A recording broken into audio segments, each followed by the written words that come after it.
అండి, welcome back to our channel. ఈరోజు వీడియోలో స్టిచ్చింగ్ చేసిన బ్లౌజ్కి మనము వర్క్ ఎలా వేయాలి, ప్లెయిన్ బ్లౌజెస్ అనేది మీకు ఈరోజు ఈ వీడియోలో చెప్పబోతున్నాను. ముందుగా మన ఛానల్ని ఎవరైనా చూస్తున్నట్లయితే ప్లీజ్ లైక్ చేయండి, షేర్ చేయండి, సబ్స్క్రైబ్ చేసుకోండి.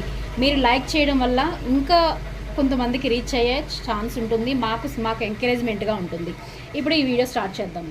చూడండి, ఇది ఆల్రెడీ ప్లెయిన్ బ్లౌజు, స్టిచ్చింగ్ చేసిన బ్లౌజు. మీరు బాగా అబ్జర్వ్ చేసినట్లయితే చూడండి, ఇది ఆల్రెడీ స్టిచ్చింగ్ చేసిన బ్లౌజ్. స్టిచ్చింగ్ చేసిన బ్లౌజ్కి ఫస్ట్ ఈ బ్లౌజ్ మనం ఎప్పుడన్నా ఎవరైనా కస్టమర్ అడిగినప్పుడు మనం ఏం చేయాలి, ఈ సైజ్ ఎంత ఉంది, చుట్టు కొలత, నడుము కొలత ఎంత ఉందని ఒకసారి చెక్ చేసుకోవాలి. చెక్ చేసుకున్న తర్వాత మనం వస్తుందా రాదని చెప్పొచ్చు. చిన్న వాటికైనా చేయొచ్చండి, కొంచెం రిస్క్ చేయాలి అంతే. సో వాటి వల్ల మనం అనేది ఎక్కువ తీసుకున్నా కూడా వాళ్ళు అంత ఫీల్ అవ్వరు కస్టమర్స్. ఎందుకంటే అసలు స్టిచ్చింగ్ చేయని వాటి మీద మనం వర్క్ చేస్తాము, కానీ కొంచెం రిస్క్ తీసుకొని స్టిచ్చింగ్ చేసిన వాటి మీద చేస్తున్నాము అంటే 50 to 100 వరకు మనం ఎక్స్ట్రా ఛార్జ్ చేసినా కూడా ప్రాబ్లం ఏమీ లేదు. కస్టమర్ ఖచ్చితంగా కూడా యాక్సెప్ట్ చేస్తారు. ఇప్పుడు నేను చూడండి, ఇంతకన్నా చిన్న బ్లౌజ్ అయినా వేయగలుగుతాను. కాకపోతే నేను ఫస్ట్ కస్టమర్ని అడిగింది ఏంటి, ఆ బ్లౌజ్ ఒకసారి తీసుకురండి అని చెప్పాను. వచ్చిన తర్వాత ఒకసారి నా ఫ్రేమ్ లెంత్ చూసుకున్నాను. సో ఫ్రేమ్ లెంత్ కన్నా తక్కువ ఉన్నా కూడా సైడ్స్ జాయింట్స్ వేసుకోవాల్సి ఉంటుంది.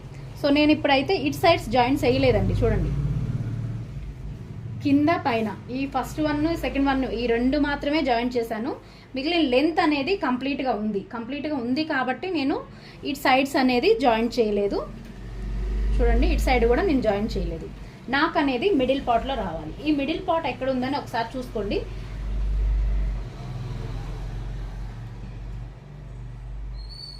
చూడండి, మిడిల్ పార్ట్ అనేది ఇలా తీసుకొని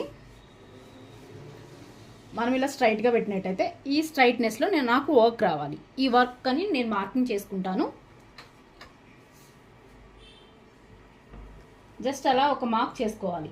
ఇప్పుడు చూడండి, మనం అలా చేసినా కానీ ఇక్కడ డాట్స్ ఉన్నాయి, ఆల్రెడీ స్టిచ్చింగ్ చేసిన బ్లౌజ్ కాబట్టి ఇక్కడ డాట్స్ ఉన్నాయి. ఈ డాట్స్ మిడిల్లో కూడా మనం వర్క్ చేసుకోవచ్చు. ఇప్పుడు దీన్ని ఫ్రేమ్కి ఫిట్ చేసుకుందాము.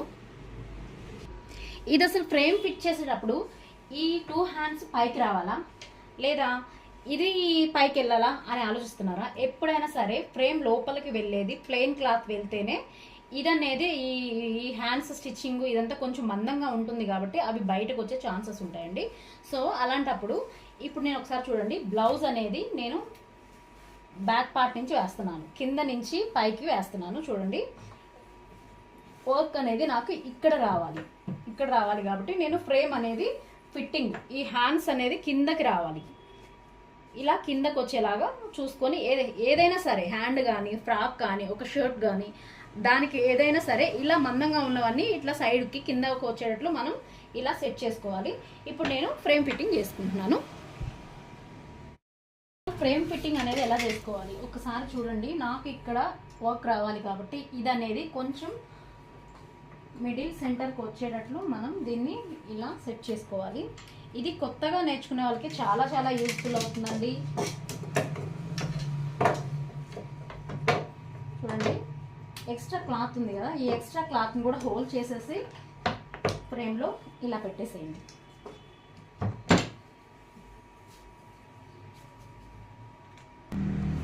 చూడండి, నేను ఫ్రేమ్ ఫిట్టింగ్ అయితే చేసేసాను. ఇంత టైట్గా రావాలండి. ఇంత టైట్గా వస్తే ఇక్కడ స్టిచ్చింగ్స్ ఉన్నాయి. ఇంకొకటి ఆలోచించాలి, మనం ఎప్పుడైనా వర్క్ వేసేటప్పుడు ఈ వర్క్ దగ్గర నుంచి స్ట్రైట్గా మాత్రం ఒకే లెవెల్లో రావాలి. ఇప్పుడు ఇక్కడ వచ్చింది చూడండి, ఒకసారి మీరు అబ్జర్వ్ చేసినట్లయితే ఇక్కడ పైకి కిందికి వచ్చాయి కదా, ఇలా మాత్రం మనం వర్క్ స్టార్ట్ చేసే దగ్గర నుంచి రాకూడదండి. వస్తే అప్పుడు వర్క్ అనేది పైకి కిందికే అవుతుంది. సో మనం ఒకటే లెవెల్లో వేయాలి కాబట్టి నేను ఇక్కడ స్ట్రైట్ లైన్ అనేది నేను ఒకటి అటాచ్డ్ చేశాను కాబట్టి, ఒక బ్లౌజ్ పీస్ వేస్ట్ క్లాత్ అనేది అటాచ్డ్ చేశాను కాబట్టి, సో మనకి ఇక్కడ నుంచి ఈ టైప్ ఆఫ్లో ఒక బంచ్ అయితే కావాలి కస్టమర్కి. సో నేనైతే ఈ బంచ్ తీసుకున్నానండి. కస్టమర్ ఇదే సెలెక్ట్ చేసుకున్నారు, సో నేను ఈ బంచ్ తీసుకున్నాను. ఇప్పుడు చూడండి, దీన్ని ఇటు సైడ్ నుంచి, అంటే ఇప్పుడు మీరు పర్టికులర్గా గమనించినట్లయితే చూడండి, ఈ డిజైన్ అనేది కింద నుంచి పైకి ఉంది. సో సేమ్ ఇప్పుడు ఇది ఎలా ఉందో అలానే ఇక్కడ వస్తుంది, ఇక్కడి నుంచి ఇట్లా పైకి ఉంది. ఇట్లా ఇప్పుడు మనం ఈ పరంగా ఇక్కడ ఉన్నట్లు మనం స్టార్ట్ చేసినట్లయితే ఇటు సైడ్ నుంచి ఇటు వెళ్తుంది. సో మనకు కావాల్సింది ఏంటి, ఇటు సైడ్ నుంచి ఇటు రావాలి. అర్థమైందా మీకు? ఈ డిజైన్ మనం ఇక్కడ ఒకసారి చూడండి, పికాక్స్ పైకి ఉన్నాయి. సో మనం అదే ప్యాటర్న్లో మనం బ్లౌజ్ మీద స్టార్ట్ చేసినట్లయితే ఇక్కడి నుంచి ఇట్లా వస్తుంది. అప్పుడు ఈ నెక్స్ అనేవి టూ కూడా ఇట్లా పైకి ఉంటాయి. కానీ మనకు బ్లౌజ్ నెక్ అనేది ఇటు సైడ్ ఉంది కాబట్టి ఇప్పుడు దీన్ని రొటేట్ చేసుకోవాలి. ఈ పికాక్ని రొటేట్ చేసుకోవాలి. చూడండి, నేను రొటేట్ చేసేసాను. ఇప్పుడు నాకు కావాల్సిన యాంగిల్లో, అంటే ఇక్కడ నుంచి ఇటు సైడ్ వరకు ఈ పికాక్ అనేది ఖచ్చితంగా వస్తుంది. ఇప్పుడు నేను ఒకసారి మార్కింగ్ చేసి చూస్తాను.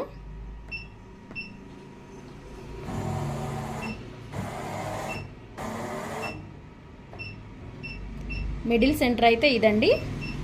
ఇలా మనకు మిడిల్ సెంటర్ ఎలా తెలుస్తుంది అంటే, ఇక్కడ మిడిల్లో ఉంది కదా, ఈ మిడిల్ సెంటర్ అనేది నిడిల్. ఆ నిడిల్ అనేది మనం మార్కింగ్ చేసుకున్న దగ్గరికి ఇలా పెట్టేసుకోవాలి. అది మిడిల్ సెంటర్గా మనం పాయింట్ ఆఫ్ చేయొచ్చు. ఇప్పుడు నేను ఒకసారి మార్కింగ్ చేసుకుంటాను.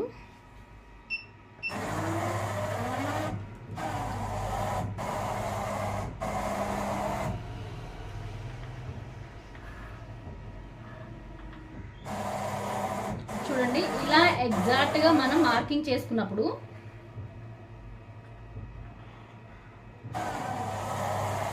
చూడండి, ఇలా ఎగ్జాక్ట్గా మార్కింగ్ చేసుకున్నప్పుడు ఏమైంది, ఇక్కడ ఎడ్జెస్లోకి వెళ్ళిపోయింది. అంటే ఇది పట్టీ అనమాట. మనం ఇది ఒకటి పాయింట్ ఆఫ్ చేయాలి. ఇది పట్టీ. ఈ పట్టీకి రాకూడదు ఎప్పుడో కూడా డిజైన్, మనకి మిడిల్లో కావాలి. సో దీన్ని కొంచెం చిన్నదిగా చేసుకోవడానికి ట్రై చేయాలి. ఇప్పుడు నేను 90 పెడుతున్నానండి. 100 to 100 ఉంటే డిజైను ఈ పట్టీ లోపలికి వెళ్ళిపోయింది. అందుకని చెప్పేసి పట్టీ బయటకు వెళ్ళిపోయింది. సో అందుకని నేను డిజైన్ సైజ్ తగ్గించుకున్నాను. సో ఇంకొకసారి నేను మార్కింగ్ చేసుకుంటాను. చూడండి,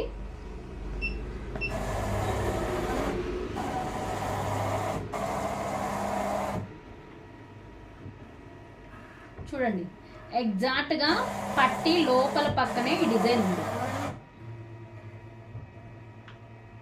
కింద మనం స్టిచ్చింగ్ చేసేటప్పుడు పట్టీ వేస్తాము. ఈ పట్టీ మీద మాత్రం డిజైన్ రాకూడదు, మిడిల్లో రావాలి. సో మిడిల్లో రావాలంటే కొంచెం నేను సైజ్ తగ్గించుకున్నాను, ఈ బ్లౌజ్కి తగ్గనట్టు సైజ్ తగ్గించుకున్నాను. అలానే ఇంకొంచెం జస్ట్ దీన్ని మెథడ్స్ కూడా, అసలు మెజర్మెంట్ అనేది ఎలా తీసుకుంటారు అనేది కూడా సిస్టంలో నేను తర్వాత ఎలా మనం క్యాలిక్యులేషన్ ఎలా చేసుకుంటాం అనేది కూడా నెక్స్ట్ వీడియోలో చెప్తాను. సో నేను జస్ట్ ఒక పాయింట్ మాత్రం ముందుకు అంటున్నాను, మరీ అంత ఎడ్జ్లో కాకుండా కొంచెం ముందుకు అంటున్నాను. అప్పుడు నెక్కు కొంచెం పైకి డిజైన్ అనేది రావడానికి ఛాన్స్ ఉంది. సో ఇప్పుడు నేను డిజైన్ స్టార్ట్ చేస్తున్నాను. మీకు లాస్ట్ వీడియోలో కూడా చెప్పానండి, ఎప్పుడైనా సరే మనం మర్చిపోయి కలర్స్ ఏమైనా సెట్ చేసుకోలేకపోతే, మనం సెట్ చేసుకోకుండా గబుక్కున వేరే నీడిల్ స్టార్ట్ అవ్వటము, మనం కంగారులో కస్టమర్స్ వచ్చారని, వాళ్ళు వచ్చారని, వీళ్ళు వచ్చారని మాట్లాడతా మనం మర్చిపోయి గబుక్కున చేస్తూ ఉంటాము. సో అలా చేసినప్పుడు మనం లాక్ వేసినా కూడా మిషన్ అనేది రన్ అవుతుందండి. కలర్స్ అనేవి మనం సెట్ చేసుకోవచ్చు. మిషన్ రన్ అవుతుంది కదండి అంటారు కదా, కాదు, కలర్ సెట్టింగ్ చేసుకోవచ్చు. ఇప్పుడు మనకి టెక్నీషియన్స్ ఏమని చెప్తారు, ఒకసారి లాక్ చేసిన తర్వాత మనం కలర్ సెట్టింగ్ చేసుకోవడానికి కుదరదు మేడం అనేసి చెప్తారు. సో అప్పుడు ఏమవుతుంది, కొత్త వాళ్ళు చాలా భయపడతారు. సో అలా ఏమీ లేకుండా చూడండి, అసలు నేను ఈ డిజైన్స్తో కలర్సే సెట్ చేయలేదు. సో ఇప్పుడు ఆల్రెడీ లాక్ వేసి ఉంది. ఇప్పుడు నేను థర్డ్ పేజ్కి వెళ్ళానండి. ఇప్పుడు దీంట్లో 2 కలర్సే ఉన్నాయి. కస్టమర్ నాకేం చెప్పారు, ఓన్లీ సింగిల్ కలర్ ఒకటి పెట్టమని చెప్పారు. సింగిల్ కలర్ పెడితే బాగుండదు అని నేను అనుకుంటున్నాను. బాగుండదు కాబట్టి ఇంకొక కలర్ ఏదన్నా యాడ్ చేద్దాం. ఏమి యాడ్ చేయాలి, పింక్ యాడ్ చేద్దాం. మొత్తం జెరీ కాకుండా పింక్ యాడ్ చేద్దాం. పింక్ ఆల్రెడీ బ్లౌజ్లో పింక్ ఉంది కదంటే కొంచెం light pink and zari 2 colours add చేద్దాము. సో నేను ఇప్పుడు లైట్ పింక్ అంటే నెంబర్ 2 చూడండి, నెంబర్ 2 జెరీ అని వచ్చేసి 12 ఉంది. తర్వాత మళ్ళీ నెంబర్ 2 కలర్సే కదా మనకు కావాల్సింది, మళ్ళీ జెరీ. సో ఇప్పుడు ఈ ప్యాటర్న్లో వచ్చేసి 2 కలర్సే వచ్చాయి చూడండి. దీన్ని సెర్చ్ చేస్తున్నాను. ఈ సర్చ్లో మనం ఇక్కడ కలర్స్ సెట్ చేసుకొని లాక్ వేసిన తర్వాత కలర్స్ సెట్ చేసుకున్నా అది మూమెంట్ అవ్వాలి అంటే సెకండ్లోకి వచ్చి సర్చ్ నొక్కితే ఇక్కడ కలర్స్ అనేవి చేంజ్ అయిపోతాయి. సో అప్పుడు సిస్టంలో కూడా ఇక్కడ మనం కలర్స్ ఏదైతే సెట్ చేసామో సేమ్ అదే సెట్టింగ్ అవుతుందండి. ఇప్పుడు నేను ఒకసారి డిజైన్స్ స్టార్ట్ చేసి చూస్తాను.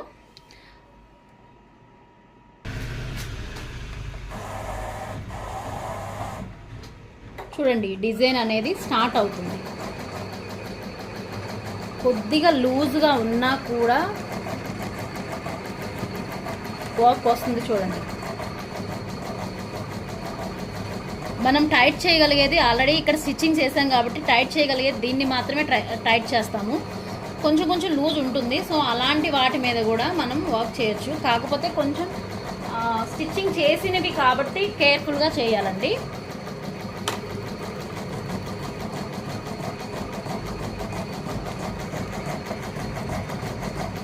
మన ఛానల్లో ఇలాంటి మంచి మంచి టిప్స్ చెప్తానండి. కొత్తగా చూస్తున్న వాళ్ళైతే ఫాలో అవ్వండి. గంట సింబల్ని ఆన్లో చేసుకుంటే మన ప్రతి నోటిఫికేషన్ డైలీ 1 వీడియో రిలీజ్ అవుతుంది. సో ప్రతి వీడియో మీకు యూస్ఫుల్గా అనిపిస్తుందండి.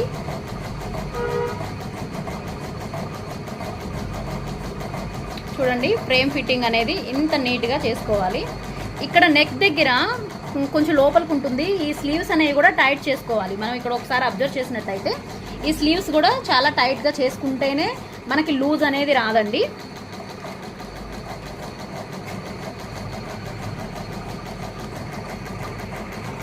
చూడండి వర్క్ అనేది చాలా చాలా నీట్గా వస్తుందండి.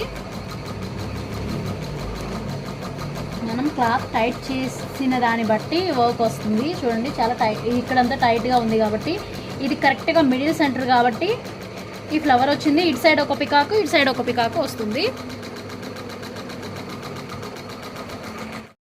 చూడండి వర్క్ మొత్తం ఫినిష్ అయినాక ఇంత నీట్గా ఉంది. ఒకసారి నేను దీన్ని కూడా మొత్తం ఈ ఎక్స్ట్రా క్లాత్ ఏదైతే మనం జాయింట్ చేసామో దాన్ని కూడా రిమూవ్ చేసి మీకు ఒకసారి చూపిస్తాను. బ్లౌజ్ పీస్ అనేది స్టిచ్చింగ్ చేసిన బ్లౌజ్. ఇలా జాయింట్లు వేసుకునేటప్పుడు ఎప్పుడైనా చిన్న కుట్టు అసలు పెట్టుకోవద్దండి. ఎందుకంటే అటుపక్క ఒరిజినల్ క్లాత్ అనేది కొంచెం డ్యామేజ్ అయ్యే ఛాన్స్ ఉంటుంది. సో చిన్న కుట్టు పెట్టకుండా మనం పెద్ద కుట్టు పెట్టుకున్నట్టయితే మనకి సింపుల్గా అనిపిస్తుంది. క్లాత్ కూడా డ్యామేజ్ అవ్వకుండా ఉంటుంది.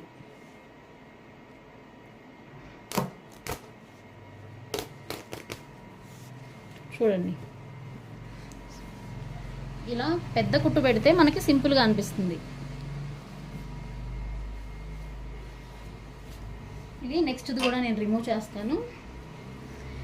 మీరు ఇలా చిన్న చిన్న వాటి మీద కూడా మనం జాయింట్ చేసి వేసుకోవడానికి అవకాశం ఉందండి. కాకపోతే కొంచెం మన ఫ్రేమ్కి తగ్గనట్టు మనం సెట్ చేసుకొని మనకి అసలు ఒరిజినల్ క్లాత్ ఏదైతే ఉందో చూడండి ఈ క్లాత్ అనేది ఈ స్టిచ్ అనేది కొంచెం పెద్దగా పెట్టుకుంటే మనకి సింపుల్గా అనిపిస్తుంది. చూడండి డ్యామేజ్ కూడా అవ్వలేదు. మనం స్టిచ్చింగ్ చేసినందుకు కూడా స్టిచ్చింగ్ చేసినట్టు అనిపించట్లేదు అనమాట ఇక్కడ. సో అందుకనే నెంబర్ 5లో అలా పెట్టుకుంటే మనకి నీట్గా ఉంటుంది. చూడండి ఇది వచ్చేసి బ్యాక్ హుక్స్. మనకి డిజైన్ కావాల్సింది ఫ్రంట్. ఆల్రెడీ స్టిచ్చింగ్ చేసిన బ్లౌజ్ పీస్ అండి ఇది. చూడండి ఆల్రెడీ స్టిచ్చింగ్ చేసిన బ్లౌజ్ పీస్. చూడండి మనం వర్క్ చేసి స్టిచ్చింగ్ చేయించిన దానిలాగానే సేమ్ అలానే ఉంది. కానీ ఇది స్టిచ్చింగ్ చేసిన తర్వాత మనం వర్క్ చేసిందండి. ఇప్పుడు ఈ ఎక్స్ట్రాస్ అన్నీ కట్ చేసుకొని కొంచెం మనం స్టోన్స్ అని అవని ఇవన్నీ డెకరేషన్ చేస్తే ఈ బ్లౌజ్ పీస్ చాలా చాలా నీట్గా ఉంటుంది. ఆల్రెడీ స్టిచ్చింగ్ చేసిన బ్లౌజ్ మీద మనం వర్క్ చేసామండి. ఇప్పుడు ఈ వీడియో మీకు నచ్చినట్టయితే లైక్ చేయండి, షేర్ చేయండి, సబ్స్క్రైబ్ చేయండి. ఇలాంటి మంచి మంచి టిప్స్ కోసం మన ఛానల్ని ఫాలో అవ్వండి. Thank you all of you.